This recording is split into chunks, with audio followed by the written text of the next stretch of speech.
कि जो संवैधानिक तरीके से धनखड़ साहब को हटाना चाहिए था उस तरीके से नहीं हटाया गया।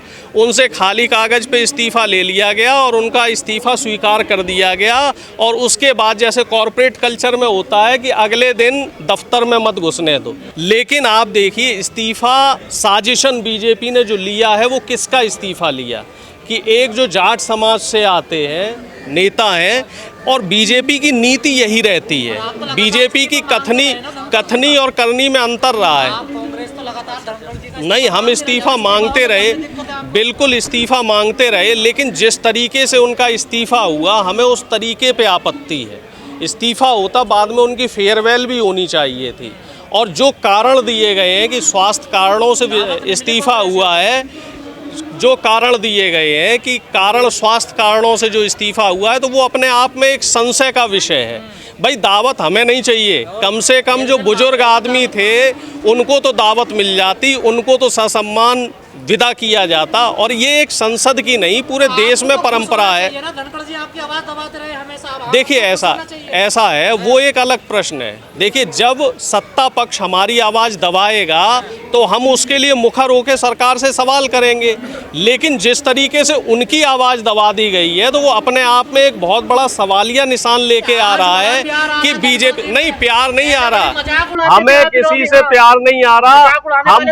हम बात कर रहे हैं संविधान की और संवैधानिक तरीके की, कि जो संवैधानिक तरीके से धनखड़ साहब को हटाना चाहिए था उस तरीके से नहीं हटाया गया। उनसे खाली कागज़ पे इस्तीफ़ा ले लिया गया और उनका इस्तीफ़ा स्वीकार कर दिया गया। और उसके बाद जैसे कॉरपोरेट कल्चर में होता है कि अगले दिन दफ्तर में मत घुसने दो, तो वही सिस्टम उनके साथ कर दिया गया कि साहब अब इन्हें दफ्तर में मत घुसने दो। तो ये जो मोनोपोली बीजेपी चला रही है, ये जो लोकतंत्र का चीरहरण बीजेपी द्वारा हो रहा है, और ख़ास तौर से ये किनके साथ हो रहा है, आउटसाइड दी पार्टी भी दलित पिछड़ों के साथ और इनसाइड दी पार्टी भी दलित पिछड़ों के साथ। जो बहुसंख्यक आबादी है हमारे देश की, उस आबादी की अनदेखी बीजेपी द्वारा हो रही है। और आए दिन आप देखिए बहुत सारे केसेस आपको, बहुत सारी घटनाएं आपको ऐसी मिल जाएंगी जहां पे बीजेपी अपने अंदर जो नेता हैं, जो दलित और पिछड़े समुदाय से आते हैं, उनकी अनदेखी कर रही है, उनके साथ दोहरा व्यवहार कर रही है। और इसका एक जीवंत उदाहरण धनखड़ साहब है। 27-28 मंत्री बना रखे हैं, कैबिनेट मंत्री, लेकिन हाँ बिल्कुल मंत्री बना रखे हैं, लेकिन मंत्री जो है वो सिर्फ रबर स्टाम्प है, वो डमी है। उनके पास ताकत कितनी दे रखी है, उनको ताकत देखिए ना। राष्ट्रपति महामहिम राष्ट्रपति जी हैं, लेकिन कहीं भी जहां राष्ट्रपति जी को होना चाहिए, क्या उन जगह राष्ट्रपति जी को बुलाया जाता है? देखिए कब बंद हो गया साहब, अभी देखो खड़गे साहब बोल रहे हैं, अभी हमारे यहाँ खड़गे साहब बोल रहे हैं, और फिर जो कार्यक्रम का शुरुआत है वो खड़गे जी ने की है। और खड़गे जी बहुत वरिष्ठ नेता हैं। आपके नेता राहुल हमारे अध्यक्ष हैं मल्लिकार्जुन खड़गे जी, हमारे अध्यक्ष हैं मल्लिकार्जुन खड़गे जी, और नेता विपक्ष हैं लोकसभा के राहुल गांधी जी। तो निश्चित तौर पे जो अध्यक्ष होता है तो उस अध्यक्ष की अध्यक्षता में ही पूरी पार्टी आंदोलन करती है। राहुल गांधी जेल जाएंगे? बिल्कुल, जेल जाने से राहुल जी कब डरे हैं? राहुल जी ना पहले डरे थे जेल जाने से, ना राहुल जी अब डरेंगे जेल जाने से। ये डरने वाले लोग जो है वो बीजेपी में है, जो माफ़ी मांगने वाले लोग हैं वो बीजेपी और आरएसएस में हैं, जो लिखित में माफ़ीनामा देने वाले लोग हैं वो संघ में हैं। और निश्चित तौर पे अभी जो बड़ा सवाल ये है कि संघ और भाजपा के बीच में रसाकसी चल रही है, और इसी रसाकसी का नतीजा है कि इस समय प्रधानमंत्री विदेश यात्रा पे है, संसद का सत्र चल रहा है, तमाम अहम सवालों पे चर्चा होनी है, लेकिन प्रधानमंत्री उस चर्चा का जवाब न देते हुए विदेश यात्रा में तल्लीन है।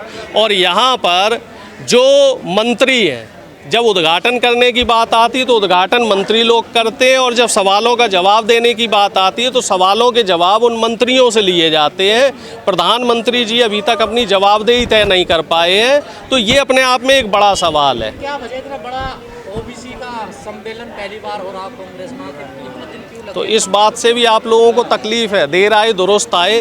बड़ा सम्मेलन हो रहा है और पूरे देश भर से हज़ारों की संख्या में लोग आए हैं और अब जो पिछड़ा समाज है, जो दलित समाज है, वो जागरूक हो रहा है और एकजुट हो रहा है। अभी तक हम लोग जातियों में बंटे हुए थे।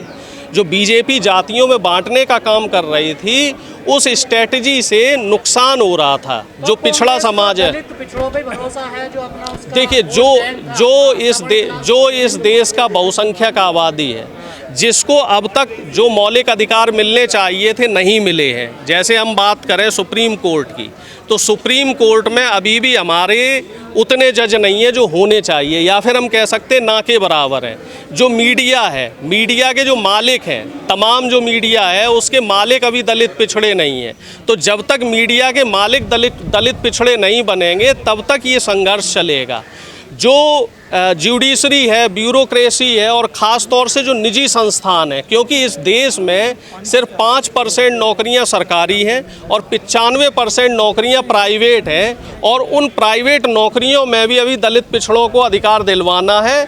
और इसीलिए धीरे धीरे ये जागरूकता कांग्रेस पार्टी द्वारा, हमारे जो पिछड़ों के नेता हैं उन नेताओं द्वारा, और जो हमारी विचारधारा है कि दलित पिछड़ों के लिए काम किया जाए, तो उसके लिए ये मूवमेंट हम लोग शुरू कर रहे हैं। ये चमची जो है, चमची तारीफ करती करती थकती नहीं, किन्हें कहते हैं ये? अब ये तो भैया आप लोग बेहतर बता सकते हैं। आप लोग मीडिया कर्मी हैं, आप लोग मीडिया के साथी हैं, तो आप लोग इस बात का जवाब ज़्यादा बेहतर दे सकते हैं, क्योंकि मीडिया के जो साथी हैं, तो मीडिया के साथी ज़्यादा बेहतर बता सकते हैं। कहते हैं ना कि मीडिया तो वो खबरें ढूंढ के ले आती है जो खबरें उस व्यक्ति को खुद नहीं पता होती हैं।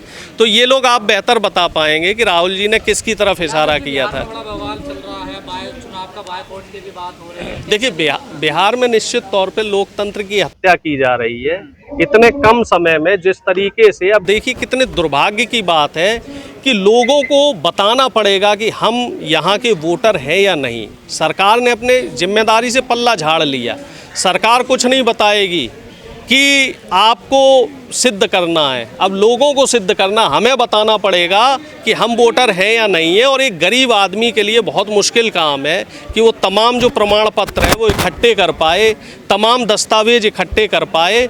तो निश्चित तौर पे बिहार में जो वोटों की कटौती हो रही है, उस कटौती से सीधा सीधा बीजेपी को फ़ायदा मिलने जा रहा है। इतना बड़ा ओबीसी सम्मेलन आप कर रहे हैं, लेकिन राहुल गांधी कह रहे हैं कि ओबीसी के लिए हमने 17 साल में कुछ किया ही नहीं। अनदेखी की है हमने लगातार। देखिए, ये भी अपने आप में बहुत बड़ी बात है कि हमारे नेता इस बात को मान रहे हैं कि आबादी के हिसाब से जो अधिकार पिछड़ी जातियों को मिलना चाहिए था, निश्चित तौर पे वो अधिकार उनको नहीं मिल पाया।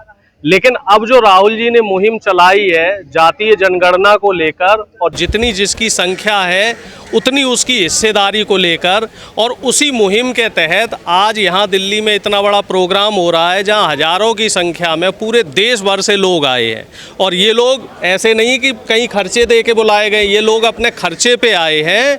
और इस मुहिम का परिणाम, क्योंकि दिल्ली से पूरे देश में संदेश जाता है, निश्चित रूप से अब हम लोग पार्टी के भीतर भी, अभी तक तो ये था कि हम पार्टी के बाहर, हम बीजेपी से ये कह रहे थे कि हमें हमारा जो मौलिक अधिकार है वो दो, जातीय जनगणना करवाओ, इसके बाद जो ओबीसी आरक्षण है उसकी कैप हटाओ, इसके साथ ही जो प्राइवेट इंस्टीट्यूशंस हैं, निजी संस्थान हैं, उन निजी संस्थानों में हम रिजर्वेशन की बात कर रहे थे। लेकिन अब आज राहुल जी अब ये कह रहे हैं कि पहले हम पार्टी के अंदर भी जो व्यवस्थाएं बिगड़ रही हैं, उन व्यवस्थाओं को हमें पार्टी के अंदर भी ठीक करना है। क्योंकि जब तक बीमारी, घर की बीमारी हम ठीक नहीं कर पाएंगे, तब तक बाहर की बीमारी हम कैसे ठीक करेंगे।